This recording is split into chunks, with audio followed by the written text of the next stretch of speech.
Hello friends, this is our next lecture in the series of the news analysis. So here we will talk about some of the important news which are important for several civil service exam either at the state level or the national level.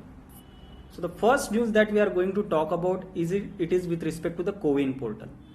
So we will see what is this CoWIN portal, but why we are talking about this, because the central government has said that citizens in the age group of 18 to 44 have to register on a CoWIN portal for the vaccination. So this is the portal where every person between 18 to 54 have to register, and it says that the registered person will get the vaccine only at the private facilities and they have to pay for it.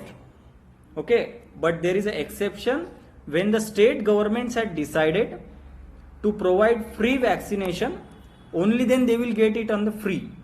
Otherwise, every person from 18 to 44 have to pay to get the vaccine at the private facility, and they have to register on this CoWIN portal.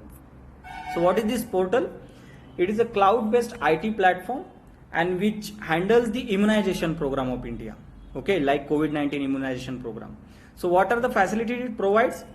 It provides the facilities like registering the beneficiaries, like allocating the vaccination center, also sending messages with their name to their vaccinator or the beneficiaries.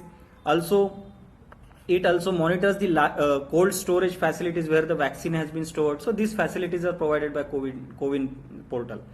Which are the different agencies which are involved here with respect to the CoWIN portal? So the CoWIN platform is owned by Ministry of Health and Family Welfare, and this platform was earlier used for conducting pulse polio and other crucial immunization programs. So the same platform was used for this conducting pulse polio and other immunization program. Now it is used for the COVID-19. And who is the person who handles this? Who is the ministry who handles this CoWIN portal? It is the Ministry of Electronics and IT which handles this CoWIN portal. And who developed this portal? It is the National Informatics Center. See, National Informatics Center is an agency of Government of India where this particular agency is responsible for development of different applications, portals or websites of the government. So this has developed this CoWIN portal and it is managed by Ministry of Information and IT.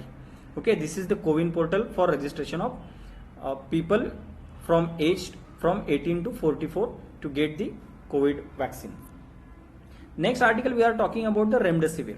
So we know that Remdesivir is a drug and it is in news, so much of news, so that it becomes important for the exams also. Okay, so what is the explanation with respect to the Remdesivir? So it is an antiviral. Okay, it is not antibacterial, it is antiviral made by the American pharmaceutical firm. The name of the company was Gilead Sciences. So it makes this antiviral drug, okay, antiviral medicine. So earlier the Remdesivir, the same medicine, was used to treat the hepatitis C disease.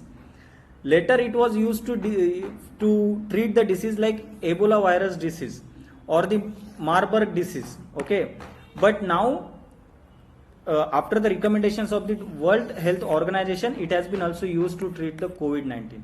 What is the use of this Remdesivir in COVID vaccine, COVID treatment? The WHO said that the particular drug helps to prevent the COVID-19 viral replication. So if there is a virus in your body, so if you take this Remdesivir medicine, then the virus will not replicate. Okay, its growth will stop.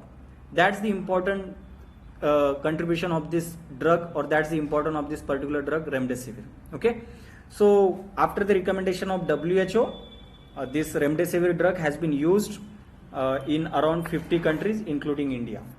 Okay, so India also using this drug. Next article we are talking about the cyber crime volunteers.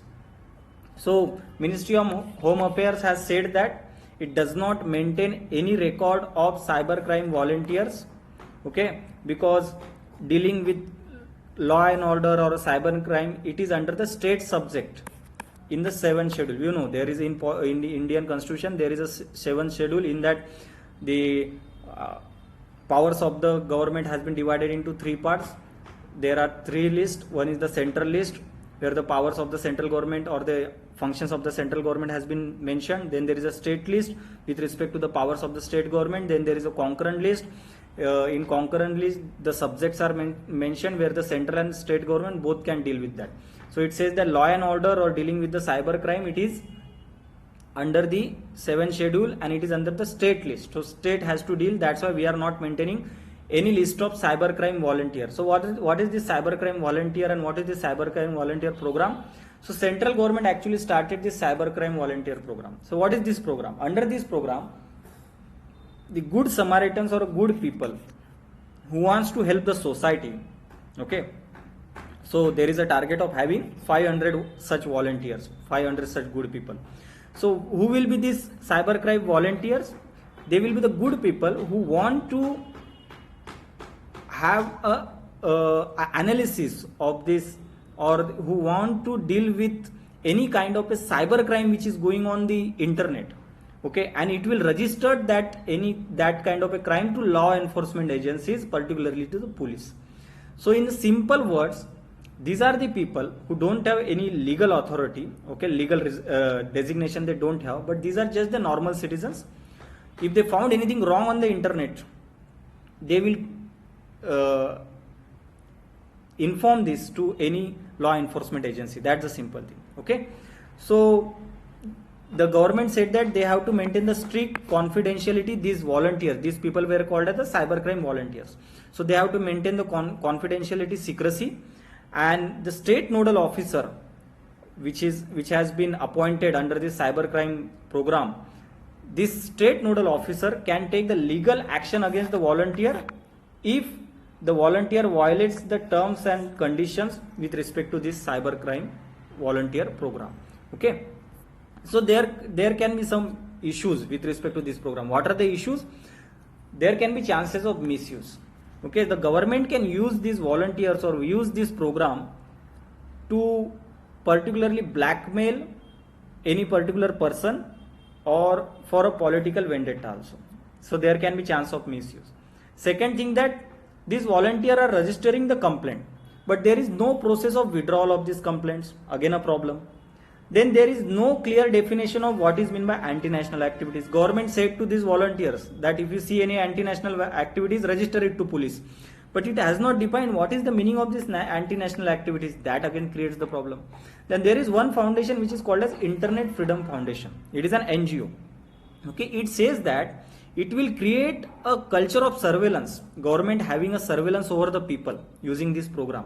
Or it can lead to some kind of a social distrust because people were filing the complaints or registering the complaints against each other, which actually don't have that much of knowledge with respect to the cybercrime, and they are filing complaints each other.